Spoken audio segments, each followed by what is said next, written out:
So আজকে আমার এক কাস্টমার আমার কাছে এই ফোনটা নিয়ে আসে বলে, ভাই এই ফোনটা পানিতে পড়ছে। তো আমি চেক করে দেখি আসলে এই ফোনটা পানিতে পড়ছে, যেহেতু এর আগে এই ফোনটাকে খোলা হয় নাই।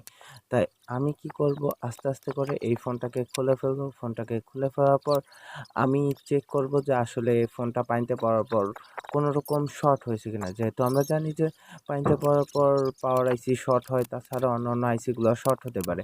সো আমি এটা চেক করে দেখি যে না, ফোনটা শর্ট নেই। তবে দেখতেছি ফোনটা চালু হয়, অর্ধেক চালু হয়ে তারপর আবার ফোনটা বন্ধ হয়ে যায়। সো আমি এই জন্য কি করলাম, সুন্দর করে ফোনটাকে খুলে তারপর পাওয়ার আইসিতে হিট দিলাম। পাওয়ার আইসিতে হিট দেওয়ার পর আবার আস্তে আস্তে করে ফোনটাকে আটকে ফেললাম। আটকে ফেলার পর দেখতেছি না, ঠিক আছে, সব কিছু প্রপারলি ফোনটা ওয়ার্ক করছে। তো দেখতেই পাচ্ছেন যে ফোনটা আমাদের চালু হয়ে গেছে, ফুল চালু হয়ে গেছে। আগে কিন্তু ফুল চালু হতো না, এখন দেখছি ফুলই চালু হচ্ছে।